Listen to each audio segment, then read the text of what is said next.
What's up, tribe? How you guys doing? Go ahead and hit that subscribe button. I hope you like this video. This is going to be your Black Ink Crew review, season 7, episode 6. So, look, I really think we're going to have to move Black Ink Crew from the category of reality to just a sitcom. Because it's entertaining, but how much of this do we really believe is not scripted at this point? But okay, let's go for it. Young Bay is trying to make up for letting Puma and the other dude old shit in the shop. And so she's barbecuing and out back, and Caesar's like, whatever, I ain't feeling it. I know what you're trying to do, but I'm still mad. So then she brings in a receptionist. She got the lady jump out of a box. Now, I don't know how long that box had been sitting there, but they were out back eating and having barbecue while that girl was sitting in the box. And I'm thinking, how long that box been sitting there? Nobody saw the box when they was going in the shop to go to the back to barbecue. Anyway, the girl jumps out out the box, and everybody's looking at her like, what the fuck? Bae says, look, we need a new receptionist. I got us a receptionist. This is our new receptionist. And they all sitting there like, okay, well, Bae, where you find her from? I found her on social media. Bae find everything on social media. Does she get her food off of social media and her baby clothes off of social media and her, like, what? Everything she do, she go to social media for. So Caesar's like, well, look, I ain't really feeling hiring people I don't know. Like, I just went through that in New Orleans. It was a big shit. I ain't really trying to do that again. But the girl was like, I'm a receptionist, but I also do body art, and I really would like to be an apprentice, a tattoo apprentice. She shows him her portfolio. Caesar's like, all right, look, I might give you a chance, but I still got to think about it. So she says, look, let me bring a client in here tomorrow, and I'll show you what I can do as far as my body art is concerned. He said, okay, cool. Donna and Alex. Alex goes to Donna's apartment to confront her about her not showing up for the father's surgery. Donna, you're really young. I'm not using that as an excuse. I'm saying that you're really young, like young-minded. You said you went out the night before and got turned up, and you just forgot, overslept because you was. And like Alex said, he was like, so if you weren't there for me, you forgot about me, that means that I'm not on your mind and I'm not a priority. He was like, I am in love with you, and there's no way I would have forgotten something like that, or something like that would not have been as important to me. And for it to slip your mind or you not thinking about it, that tells me it's not important to you.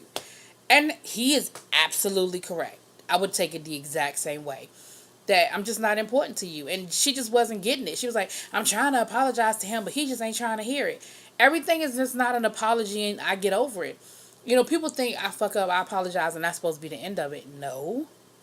Especially when you don't seem to understand why you fucked up. Like, you don't seem to understand what the problem is with what you did. You acting like it's not a big deal. It was a very big deal. His father could have died. And that's not on you. Like, you didn't have no control over that one way or the other. However, you should have been there as, if you his woman, that's the role of it. Good times and in bad times. Like, it ain't always, Ferris wheels and cotton candy. You know what I'm saying? And so he stormed out and was like, look, I just need some time to think about this because I don't know if this is what I'm really trying to do. So, of course, Donna like, what you mean? What you trying to say? He trying to say, and he don't know if he really want to be with you at this point. Sees and his daughter. This is really sweet. I'm going to go ahead and get this story out the way. Sees is meeting up with his daughter. She's so cute. She is so cute. She's maturing. Like, you just see her just growing up and maturing. She looks just like her mama to me. But she got an attitude with him. When he comes to get her, she's got an attitude. And he's like, well, what's going on? Like, what's the problem? And she said, you didn't come to my film festival. Like, I got an award. I had a short film. I invited you. You said you were coming. You didn't show up. And he was like, look, I apologize. It slipped my mind. I've really been, focused on getting this new shop open. It was a lot of shit that happened down in New Orleans. And I apologize. She said, you know what? That's always the case with you. Like, I'm always the afterthought. And he was like, I'm trying to set up, I'm trying to create this empire for you. I'm working hard to make sure you're good. And she was like, all right, I get all of that, but I want time with you. And he said, you know what, I kind of really fucked up. He's, in his confessional, he's like, we really got close last year. I really did a lot to repair our relationship. And I feel like I'm kind of I fucked it up. And she's right. I haven't been there like I should have been there. And I'm sorry for that. She was like, you don't even know what's going on with me. Like, I got a dance coming up at school I don't have a date for. Something else she said was going on. And he was like, wow, like, I'm fucking up. He said, I'm going to be there for you. Like, I'm sorry, y'all. My nephew just woke up and he is not happy. He's got an ear infection. He's downstairs crying. Anyway, so, but he said, I'm going to do better and I'm going to be there for you. He got on his 1994, overall joint, giving me throwback tees, whatever. So later on in the episode, he shows up at his daughter's house the day of her prom. It's her 8th grade prom, the dance she was talking about. He's all suited up. He's got a corsage. And, his ex-girlfriend, the mother of his child, I hate saying baby mother, the mother of his child, opens the door and she's like, what you doing here? And he was like, I'm here to take my daughter to her prom. Like, I know she don't have a date. I'm here. I'm her date. I'm her daddy. And he said, I never went to my prom, so this is the first woman I've ever been able to put a corsage on. And so I'm glad that it was my daughter. Like, I'm glad that I was able to do this for her. And, everybody's happy. He got a limo. And she's like, oh, man, Dad, this is the best day of my life. And they go to the party. And at first she was like, you're going to be my date. Like, I don't know about that. But they looked like they had a really good time. And, and he says, I know this doesn't make up for everything. But, I was able to give her a night to remember, And it was sweet. That was a really great moment. A really sweet moment. And it's good to see. And C said, growing up coming from nothing, I thought that making sure that my family was financially secure was what was important. He said, but I realized that in me hustling and me trying to create my empire to make sure they're okay, I'm missing a lot in the process. And so he realizes that he's got to have a balance. All right. So the new receptionist, whose name, y'all know, I got to work on my name game because I don't remember this child's name. But she shows up. Did I write it down? Her client shows up to do the body art. And Caesar said, look, I got to go in 2 hours. I got to meet my daughter for dinner. And she said, well, it normally takes about 5 to 6 hours, but I'll see what I can do. So she does a job or whatever. And I don't understand the purpose of body art. Like, I understand the purpose of body art if you have a party, for different events or whatever. But where this chick going? Like, what's the it's definitely a skill. Don't get me wrong. You have to be very talented to do it. I've seen some beautiful body art. I just don't understand what the purpose is in the long run. I just don't understand what the purpose is. Anyway. So they bring the artist out, and y'all know how they do. They critiqued it. They said it wasn't all that great. Bae said she liked it. Bae was like, I like it. But everybody else was very critical of it. Everybody else was like, it's really not all of that. Like, I don't know what this is about, whatever. So she gets mad. She gets pissed off. And of course she's hurt. I mean, she's an artist. Nobody likes to be critiqued. And she goes in the back and she's crying. And Bae goes up to her and she's like, what you doing back here crying? She said, you're going to have to toughen up. Like, this is black ink. Like, you knew what you were getting. Like, you knew what they were going to do. So you need to get your shit together. You need to get out your feelings. And you need to, suck it up and come on back up in here tomorrow. She was like, it's all good. She said, they gave me a hard time when I first started. Like, that's what they do. But you can't let them see you be weak. And I understood where Bae was coming from to a certain extent. But she was right. She was like, go home and come back tomorrow and be persistent. She was like, I'll talk to Caesar about giving you a second chance. Now, I don't know how you going to talk to Caesar about giving you a second chance when Caesar was talking about he was going to fire your ass. But okay, Bae. Okay. So the next day, Young Designer is coming through.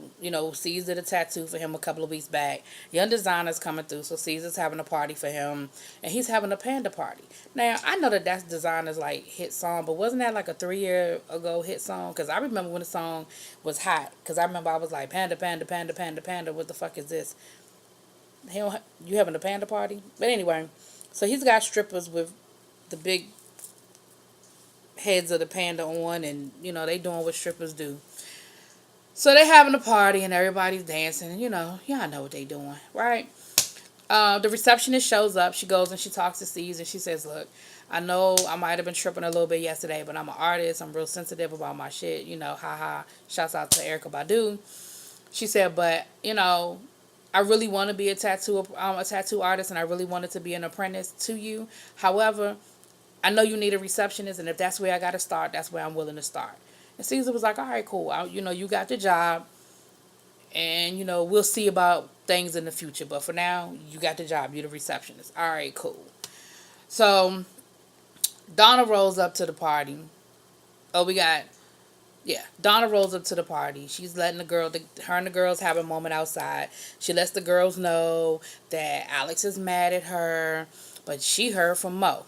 Now, Mo was the boyfriend from last year that she cheated on, and he called her all kinds of dumpster dirt, and she dirty, and everybody. I mean, he really, and then he sucker punched Alex. Like, it was some shit. He's saying that, he want to come by the apartment, get the rest of his stuff, but he wants to talk. Now, Kitty telling her, bad idea. Don't do it. Bad idea.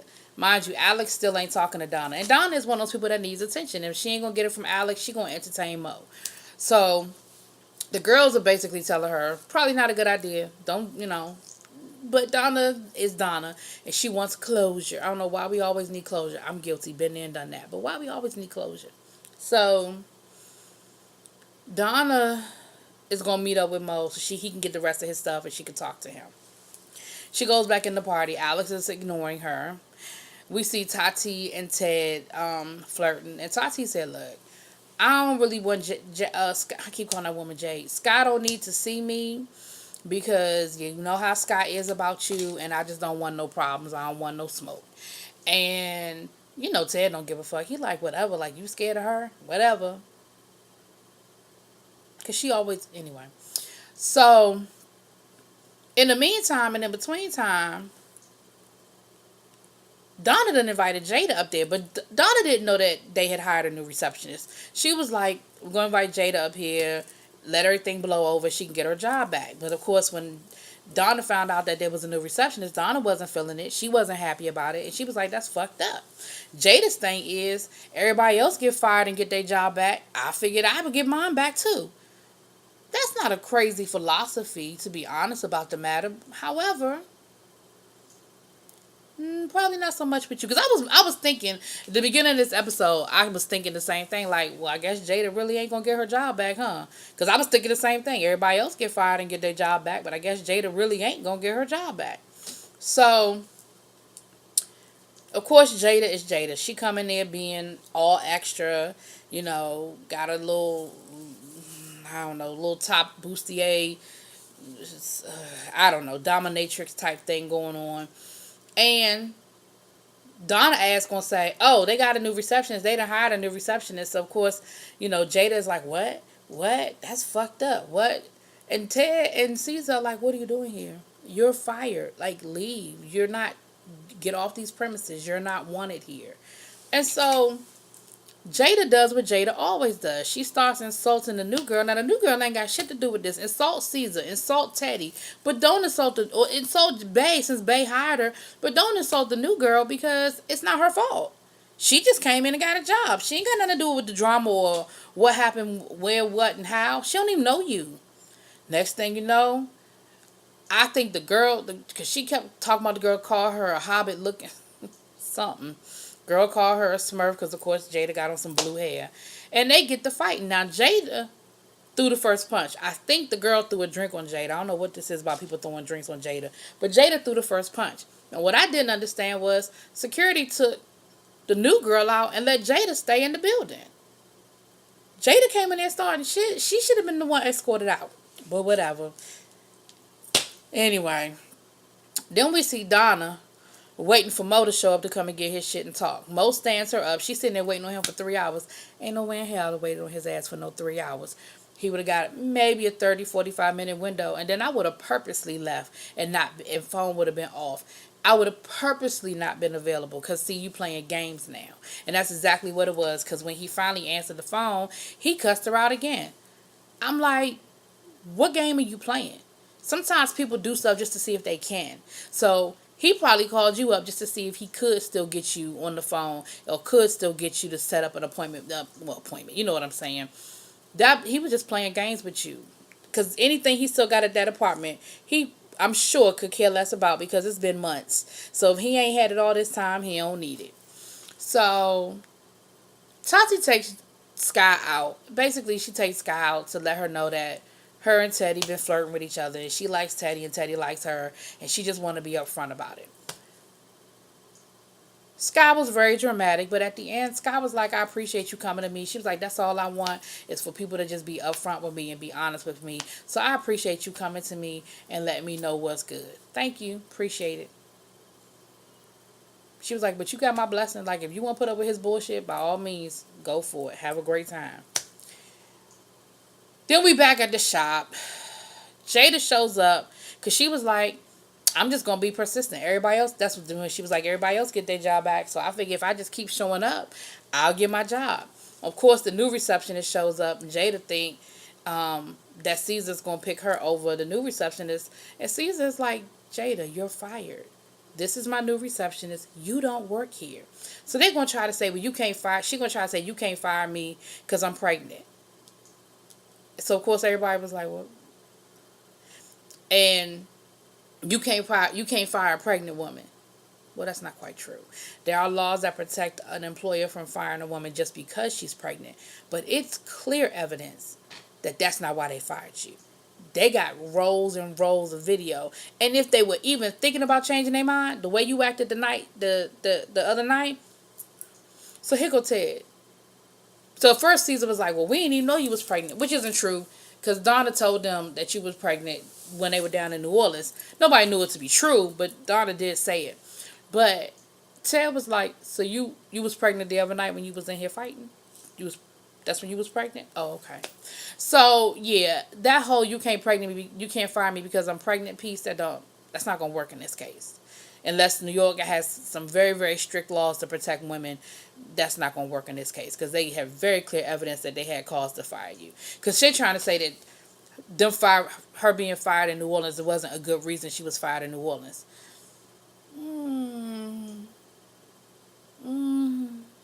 She might have a little bit of a case, but again, they could just show that this has been something that's been ongoing and they've kept giving her second chances. And that was just the last straw. But that's for a legal mind. I am not one. But they still at the shop. Alex comes in. He got an attitude. Of course, he still don't speak to nobody. The only person he speaks to is Caesar. So when he goes into the back, Sky gonna lean over to Donna, tell my son, why he so mad? Does he know about Mo? Oh Lord, Donna was like, no, will you shut up? Here come Alex out the back. What about Mo? What's up with Mo? Did I hear Mo's name? What Mo got to do with anything? So, of course, Donna was like, look, let's not do this here. Can we go somewhere else and talk? He was like, no. We ain't got to go nowhere else and talk. We can talk right here. What's up with Mo? So, Donna was like, well, look, Mo wanted to meet up and talk and get the rest of his stuff. And so I agreed. See, what you should have just said was, Mo called me to get the rest of his stuff out of the apartment. And I agreed to let him pick it up. That's it. And then she would have said, well, I would have told you, but you're not speaking to me. See, that would have been the end of that argument. But no, we got to be dramatical. So, come to find out, Alex goes off talking about something, well, I didn't know nothing about you talking to Mo. That make me think that maybe that's why you weren't with me at the hospital. Maybe you was with Mo. Or maybe that's why, you haven't been available because you've been hanging out with Mo. Donna was like, really? Really? Are you really going to go there? Now, Donna, you have a point. You being real extra, Alex. You being real dramatical and extra, Alex. So, Donna, you have a point with that one. But at the end of the day, you still left it open because you didn't do what you should have done as a girlfriend, right? Alex throws a fit, knocks off some pictures out the wall, and storms out. And there we have it. All right, y'all. Y'all let me know what y'all think. Was Donna right or wrong? Y'all tell me what y'all think. And I'll talk to y'all later. Peace.